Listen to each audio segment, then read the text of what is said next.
ഇന്നലെ രാത്രി 11:30 വാട്സപ്പിൽ ഒരു അൺനോൺ നമ്പറിന്ന് വീഡിയോ കോള്. ഞാൻ ആ സാധനം എടുത്തൊരു 15 മിനിറ്റ് വർത്താനാ പറഞ്ഞു. ഇത് ഹണി ട്രാപ്പ് വലുതാവും മണ്ട. ആവുന്നല്ല, ഹണി ട്രാപ്പ് തന്നെയായിരുന്നു. ഇന്ന് കാലത്ത് അവരെന്നെ വിളിച്ചിട്ടുണ്ടായിരുന്നു. ചേട്ടൻ ഇന്നലെ ഞങ്ങളെ വിളിച്ച വീഡിയോ കോള് എടുത്തു വെച്ചിട്ട് ഞങ്ങളെ ഭീഷണിപ്പെടുത്തരുത്. ചേട്ടൻ്റെ ഡീലിങ് കണ്ടപ്പോൾ മനസ്സിലായി ഞങ്ങൾക്കുള്ള പണിയാണ് വരാൻ പോണെന്നൊക്കെ. അല്ല, നീ എങ്ങനെ ഡീൽ ചെയ്തേ? ഞാനല്ല, അവരെന്നെയൊക്കെ ചെയ്ത്. അവരാദ്യം ഫോണിന്റെ മെമ്മറി ഹാക്ക് ചെയ്തു.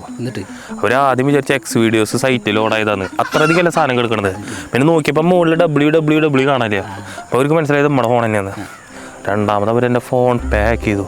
എന്നിട്ട് അതിലെ ലാസ്റ്റത്തെ 25 ട്രാൻസാക്ഷനിൽ കംപ്ലീറ്റ് ഇടപാട് പോയില്ലേ? കാശ് പോയില്ലടാ. ലാസ്റ്റത്തെ 25 ട്രാൻസാക്ഷൻ ഇൻസഫിഷ്യൻറ്റ് ഫണ്ടായിട്ട് റിജക്റ്റ് ആയിട്ടുള്ളത്.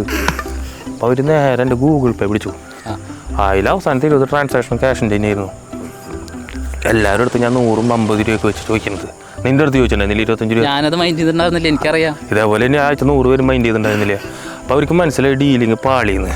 ഇന്ന് കാലത്ത് ഞാൻ അവരെന്നെ തിരിച്ചൊരു വിളിയെ വിളിച്ചു. ഞാനെല്ലാ സഹകാരത്തിനും റെഡിയാണ്, നിങ്ങളുടെ ഈ മേഖലയിൽ എനിക്കും കൂടി ഒരു ജോലി തരണമെന്ന്. അതിലവരെ കിളി പറയും. അപ്പോൾ തുടങ്ങിയ നിലവിളിയാ. അവരെ ഭീഷണിപ്പെടുത്തരുത്, അവരെന്ന് പറഞ്ഞു തരുന്നില്ല. വിളിക്കുന്നു കംപ്ലീറ്റ് ടീമോട് ഒരുമിച്ച് മേ ഏസാ നഹി ഹൂ ഹം ഹോ. ഞങ്ങൾക്ക് കൂടെ ജോലി ചെയ്തില്ല.